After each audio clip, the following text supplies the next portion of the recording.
చెయ్యకముందే చేశానని చేసిన దాన్ని మరింత ఎక్కువగా చెప్పుకునే నైజం.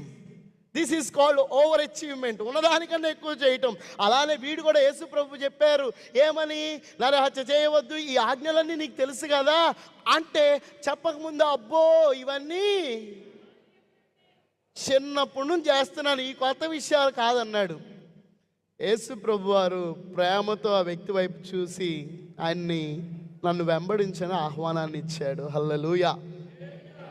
మనంలో చాలామంది దేవుని చేత ఆహ్వానించబడ్డాం, కానీ మనం దేన్నో పట్టుకున్నాం. ఆ పట్టుకున్న దాన్ని విడచి పెట్టలేక ఇంకా అందులోనే బిగదీసుకొని ఉంటున్నాం. ఈరోజు సందేశం నూతన లెక్కలు, లేకపోతే క్రొత్త లెక్కలు. మన లెక్కల్లో వ్యత్యాసం వేరుగా ఉండాలి. మన లెక్కల్లో వ్యత్యాసంతో కూడిన అనుభవాలు ఉండాలి. ఆ లెక్కలు కనుక తారుమారైతే జీవితాలే వ్యత్యాసంగా మారిపోయే ప్రమాదం ఉంది.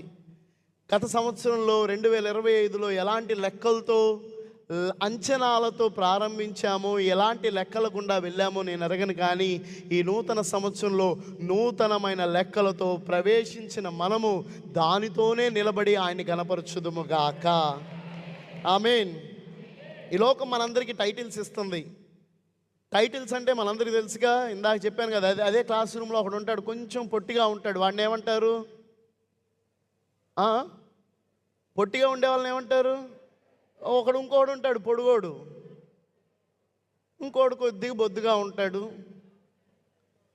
ఈ టైటిల్స్ అన్నీ ఇచ్చి ఉన్నాము, తీసుకొని ఈ లోకం మనకి టైటిల్స్ ఇస్తుంది. ఈ వ్యక్తికి కూడా ఒక టైటిల్ ఇచ్చింది, ఏమనంటే ఇతను ధనవంతుడు. ఎవరు? ధనవంతుడు, యవనస్తుడు. అదే రీతిగా లోకం ఒక టైటిల్ ఇచ్చిన తర్వాత ఆ టైటిల్ని పట్టుకొని, ఆ టైటిల్ని హత్తుకొని, ఆ టైటిల్కి తగ్గట్టుగా జీవించే ప్రయత్నంలో ఉన్నాడే, అక్కడే ఏదో లోపం జరిగింది.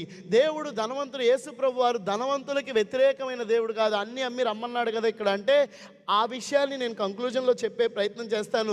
ఉన్నదాన్ని అమ్మేసి రమ్మని కాదు, ఇక్కడ ఉద్దేశాలు వేరుగా ఉన్నాయి. దేవుడు మన మనస్సును చూసేవాడు, భౌతిక ప్రదర్శన చూసేవాడు కాదు. కానీ మన మనస్సులో ఉన్న కాంక్షల్ని, మన మనసులో ఉన్న ఉద్దేశాల్ని, దేవుడి పట్ల మనం కలిగి ఉన్న ఆలోచనల్ని, ప్రేమని దేవుడు చూసేవాడు అయ్యున్నాడు.